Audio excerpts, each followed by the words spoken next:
Hello friends, कैसे हैं आप। मैं हूं आपकी दोस्त सुवर्णा और आज मैं आपके लिए लेकर आई हूं राहन बाजार वेब सीरीज़ का 8वां रिव्यू जिसका नाम है निर्वाण यानी कि अंत। और मेरे जिन दोस्तों ने पिछले 7 एपिसोड के रिव्यूज़ नहीं देखे हैं उनको मैंने डिस्क्रिप्शन बॉक्स में सभी एपिसोड्स के लिंक दिए हैं।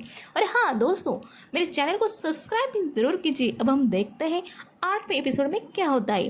हम देखते हैं कि एक आतंकवादी बॉम्ब को एक टिफिन बॉक्स में रखता है और स्टॉप वॉच चालू करके मुंबई के महालक्ष्मी मंदिर के बाहर बॉम्ब रखता है। और थोड़ी देर बाद वो बम फटता है और उसमें कई लोगों की मौत हो जाती है।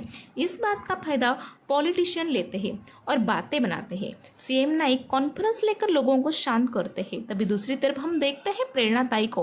वो तो अपने लोगों को बताती है कि कुछ भी करो और अशांति फैलाओ। अगले सीन में हम देखते हैं कि अप्पा देवेकर इस बात से पॉलिटिशियन लोगों पर बहुत गुस्सा हो जाते हैं और सामने बैठे 2 पत्रकारों को भी गालियां देकर भगाते हैं। आगे हम देखते हैं कि कोठे पर जब अप्पा आयशा और रत्ना से बात कर रहे थे तब उनकी बातें एक टैक्सी ड्राइवर सुन लेता है जो मोकाशी का खबरी होता है।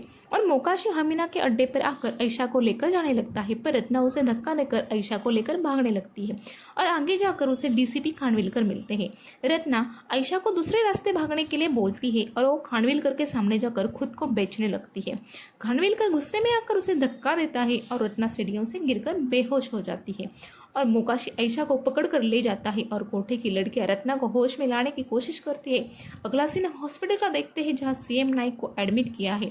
तब राव साहब और बिजनेसमैन जैन उनके पास बैठकर कुछ चर्चा कर रहे होते हैं। थोड़ी देर बाद राव साहब चले जाते हैं और जैन वॉशरूम जाता है।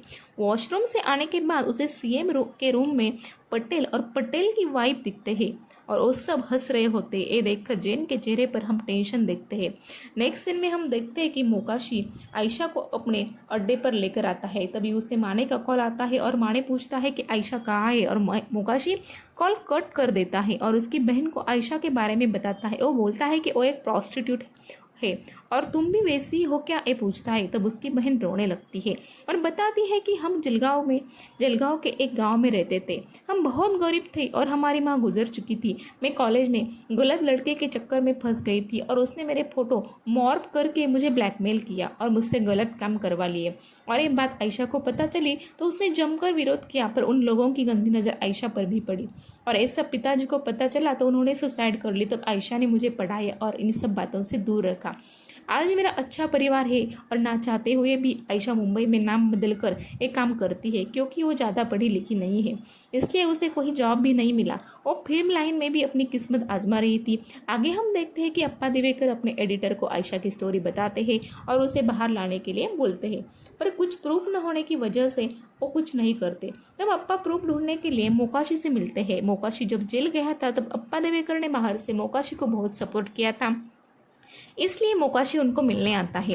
अप्पा देवेकर उसे पीने के लिए बोलते हैं। मोकाशी बोलता है मैंने अब सब कुछ छोड़ दिया है क्योंकि हमारे सीनियर ऑफिसर्स की रिटायर्ड पार्टी थी और हम लोगों ने अलग से बाहर बैठकर दारू पी थी क्योंकि उसने उसकी पार्टी में वेज रखा था। वो बहुत धार्मिक इंसान था। उसने इंसानियत के नाते आरोपी जावेद को भी वेज बिरयानी दी और उसने वेज देखकर जगता को ही प्लेट फेंक के मारी। इसी का मुझे गुस्सा आया और वो एक बॉम्ब ब्लास्ट केस का आरोपी भी था, इसलिए मैंने गुस्से में उसे बहुत मारा और वो मर गया।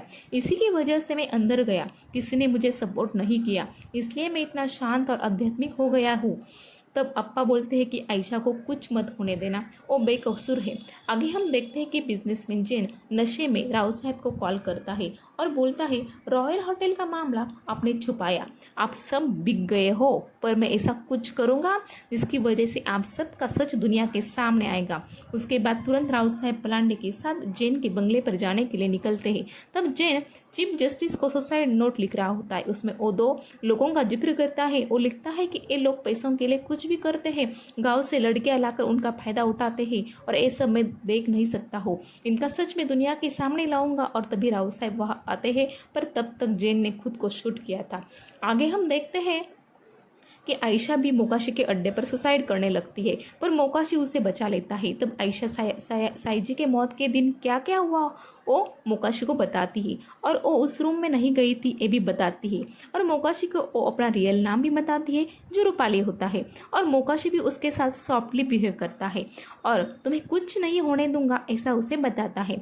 आगे हम देखते हैं कि जैन की वाइफ और पटेल ने प्रेरणा ताई के पार्टी में प्रवेश किया है और सब हम ही जीतेंगे ऐसा बोलते हैं और इसी सीन पर इस एपिसोड का एंड हो जाता है। तो दोस्तों आपको ये एपिसोड का रिव्यू कैसा लगा ये मुझे कमेंट्स करके ज़रूर बताइए और मेरे चैनल को सब्सक्राइब कीजिए और बेल आइकॉन को भी ज़रूर दबाइए। जल्दी आऊँगी अगला एपिसोड लेकर, तब तक के लिए बाय बाय।